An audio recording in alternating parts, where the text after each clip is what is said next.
തങ്കച്ചൻ പാലായുടെ വേർപാട് ഇടുക്കിക്ക് നഷ്ടമായത് അതുല്യ കലാകാരനെ. ആയിരക്കണക്കിന് ശിഷ്യഗണങ്ങൾക്കുടമയായ ഉപ്പുതറ നെല്ലംകുഴിയിൽ CK തങ്കപ്പൻ ആകസ്മികമായാണ് വിടവാങ്ങിയത്.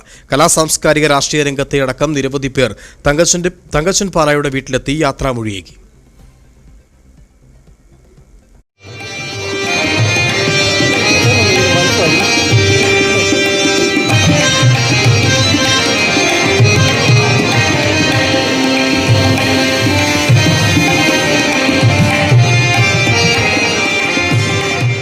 ജില്ലയ്ക്ക് അകത്തും പുറത്തും 62 വർഷത്തെ കലാസാംസ്കാരിക പാരമ്പര്യമുള്ള വക്താവായിരുന്നു തങ്കച്ചൻ പാല.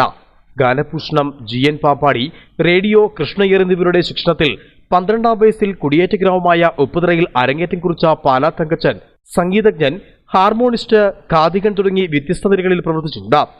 2 പതിറ്റാണ്ടുകാലം ലളിതഗാനം, കഥാപ്രസംഗം, നാടകം എന്നിവയിൽ കുട്ടികളെ പരിശീലിപ്പിച്ച ജില്ലാ, സംസ്ഥാന, സ്കൂൾ കലോത്സവങ്ങളിൽ പങ്കെടുപ്പിച്ച നിരവധി സമ്മാനങ്ങളും നേടിക്കൊടുത്തു. 62 വർഷത്തെ സംഗീത ജീവിതത്തിനൊടുവിൽ നൂറുകണക്കിന് ശിഷ്യന്മാരെയും അദ്ദേഹം സമ്പാദിച്ചു. 1000-ലധികം പ്രൊഫഷണൽ, അമച്വർ, നാടക, ലളിതഗാനങ്ങൾക്ക് സംഗീതം നൽകി.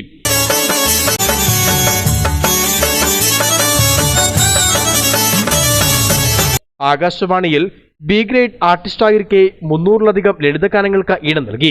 പ്രശസ്ത ഗായകരായ P ജയചന്ദ്രൻ, കല്ലറ ഗോപൻ, KK ജയൻ, P രാജശേഖരൻ എന്നിവർ ആലപിച്ച രംഗാവിഷ്കാരം നടത്തിക്കൊണ്ടിരിക്കുകയാണ് ആകസ്മിക വിയോഗം. പ്രശസ്ത എഴുത്തുകാരൻ ഡോക്ടർ N ഗോപാലകൃഷ്ണന്റെ പേരിലുള്ള പ്രഥമ പുരസ്കാരമടക്കം നിരവധി അംഗീകാരങ്ങളും ഇദ്ദേഹത്തെ തേടിയെത്തിയിട്ടുണ്ട്. മരണവാർത്തയറിഞ്ഞതു മുതൽ ആരാധകരും ബന്ധുക്കളും ശിഷ്യഗണങ്ങളും സുഹൃത്തുക്കളുമായി നൂറുകണക്കിന് ആളുകളാണ് വീട്ടിലെത്തി കണ്ണീരിൽ കുതിർന്ന യാത്രാമൊഴി നൽകിയത്. ത്രിതല പഞ്ചായത്ത് പ്രതിനിധികൾ, വിവിധ രാഷ്ട്രീയ, സാമൂഹ്യ, സാംസ്കാരിക സംഘടനാ പ്രതിനിധികളെത്തി അന്തിമോപചാരം അർപ്പിച്ചു. വീടിനോട് ചേർന്നൊരുക്കിയ ചിതയിൽ 4 മണിയോടെ സംഗീത ലോകത്തെ അതുല്യ പ്രതിഭ ഇരിഞ്ഞിറങ്ങി.